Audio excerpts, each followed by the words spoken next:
Hey everybody, welcome to the Rob and Mariya show. I am Rob, I'm Maria. and in our continuing series with crime and disability, we once again have Zach and Noah from the Crime Victim Center. Welcome, guys. Thank you. Welcome back. All right. And today, what we're going to do, we're going to hone in on a couple of specific crimes, financial in nature, that the disability population seems to be especially vulnerable. Would you agree with that, guys? Sure, absolutely. Yeah. When, a lot of people with disabilities have to rely on a caretaker to handle a lot of their stuff.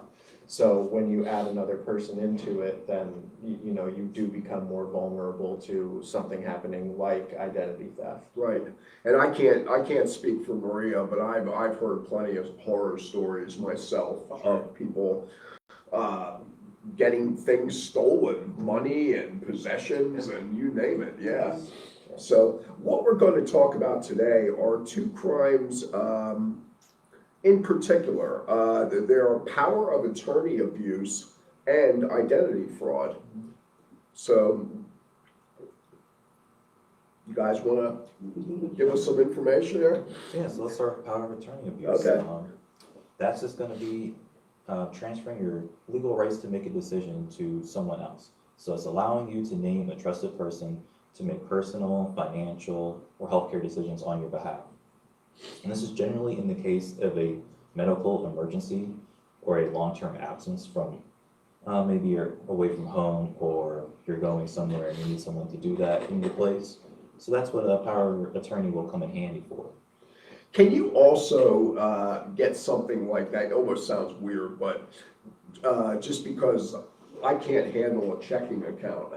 I don't know how to write checks. I'm afraid of being overdrawn and all of that stuff. Can you do it for that? Yes. Okay. And actually, for the bigger stuff like housing and property, you do need to have your attorney of power bring a copy of their signed document. But for something like signing a check, they do not need a copy. So if they're going to the bank with a check on your behalf, they don't need a copy of your agreement. Okay. And it can be anybody besides family or Anybody you choose. anybody. Okay. Okay. So why are people with disabilities, I think I already know the answer, but we'll throw it out there anyway. Why are people with disabilities more vulnerable to this type of abuse? You want me to? So, like we were kind of talking about a bit before, when you get more people involved in, say, like your taxes, so Okay. you need somebody who's going to help you with your taxes and they have like that power of attorney on your behalf, it raises your chances of that person or whoever has access to it. And especially at this time of the year, what we're going to see is other people claiming your tax returns. Like, Okay. so the person who is handling that, your power of attorney,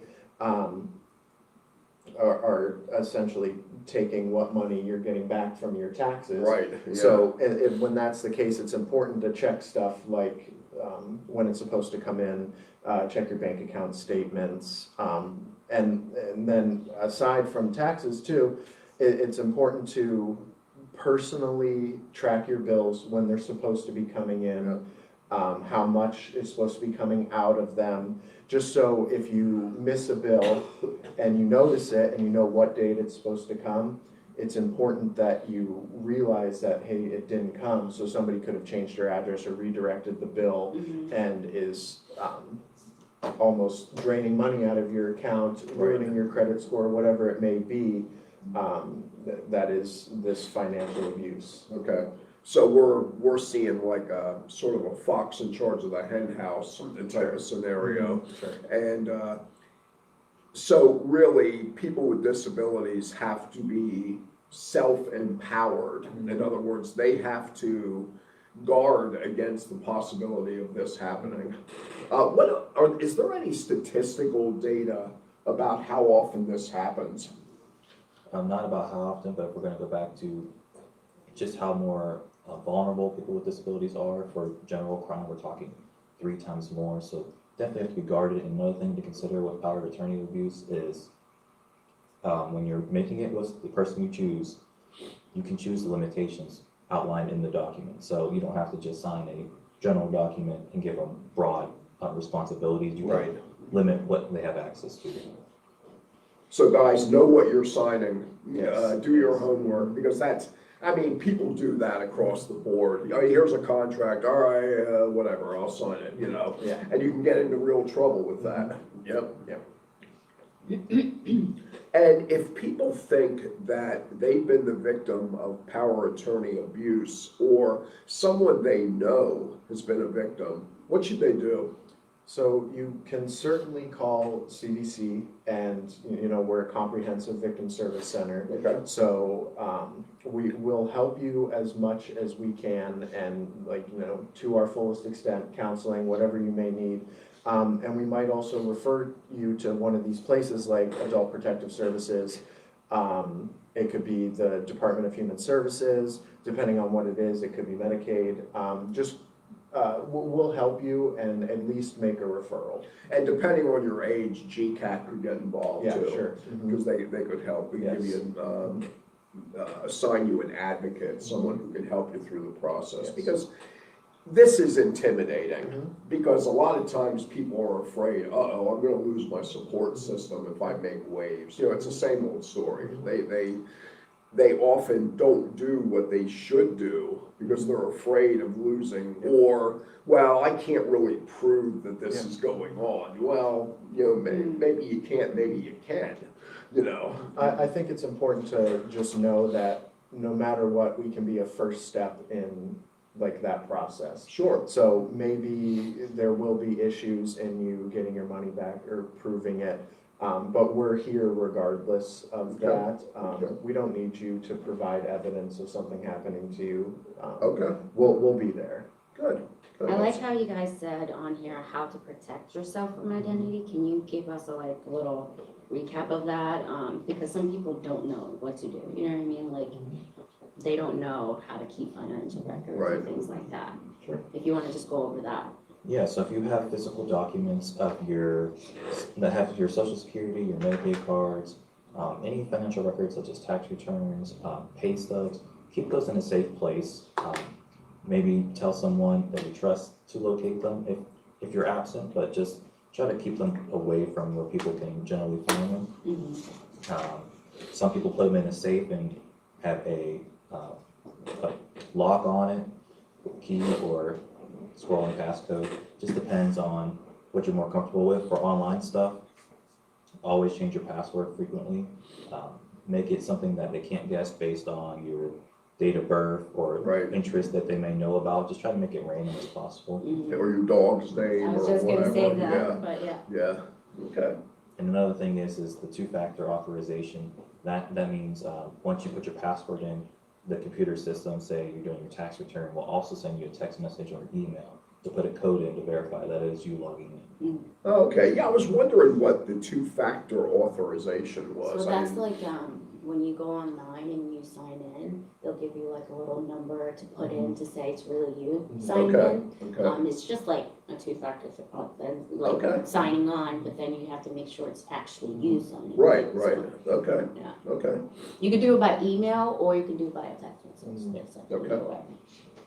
Ha, I knew something.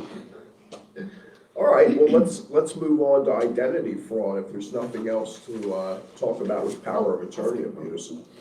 And of course, identity fraud is something that doesn't just happen to people with disabilities. It's like an epidemic. Yeah, I mean, absolutely. really it is. Yes. But why would you think that people with disabilities would be especially vulnerable to this?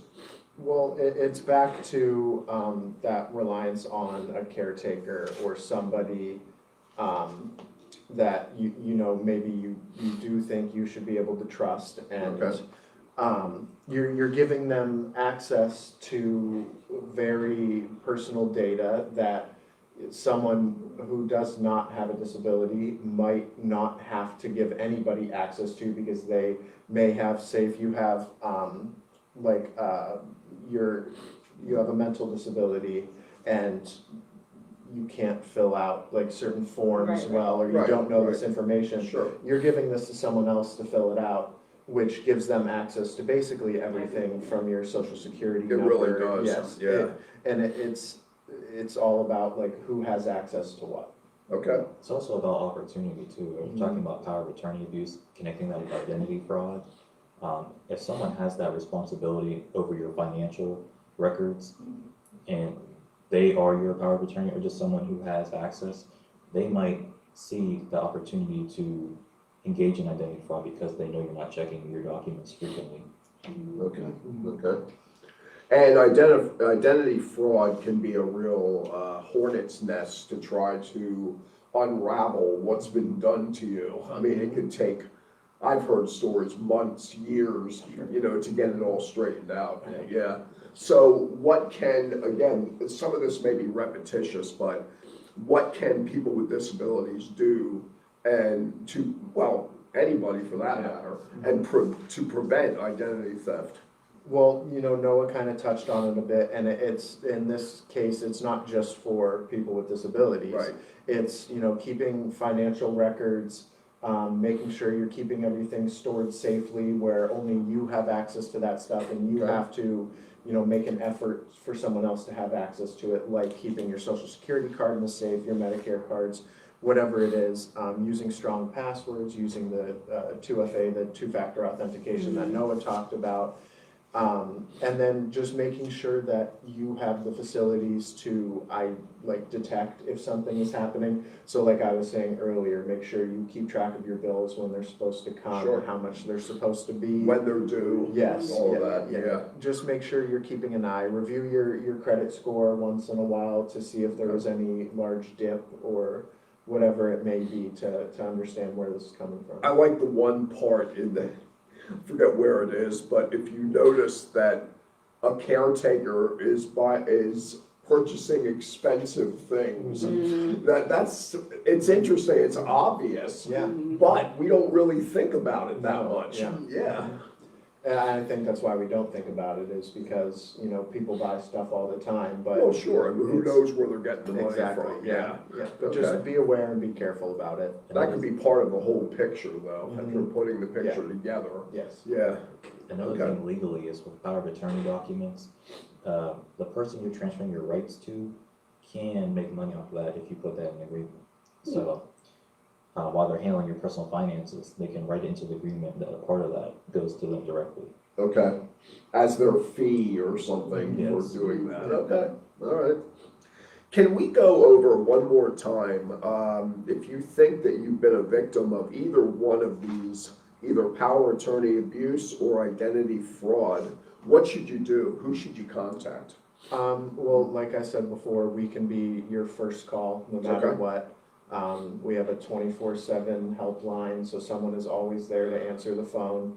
And even if you just come to us for a referral or you call us, we can give you a referral to one of these, institutions that would actually be able to help you with, the compensation. Okay, And a lot of people don't think about these financial crimes, like having an effect on you personally, mentally, emotionally, whatever it may be. So counseling may be something you want to go through. You may feel Oh, sure. vulnerable. There's a lot of feelings that can go into it, and just, we can be a first call for any of this. well, you feel helpless. Yeah, I exactly. mean, you don't know what to do, where to turn, how did this happen, all Yes. that kind of thing. Yeah, and we're gonna treat it like every other client that walks through our door. We'll give you our full attention. Good. You'll have access to a full range of services. That's great. It's great to know that the Crime Victim Center is there for any type of crime. Yes, yep. It's not rape crisis center anymore. No. It's expanded. It's completely and comprehensive. that's every right. crime. And that's awesome, guys. All right, well, thank you for being on the show today. And just a little preview of upcoming shows. On March 8th, next Friday, we're going to be talking about cybercrime, okay? And then we're going to end our Crime and Disability series April 5th and April 12th. The 5th will be about forming healthy relationships. And the 12th will be prevention and proactive safety. So I think this is great. People need the tools to figure out, you know, Sure. what's going on in my life, and maybe I'm not as proactive as I should be, you know? All right, guys.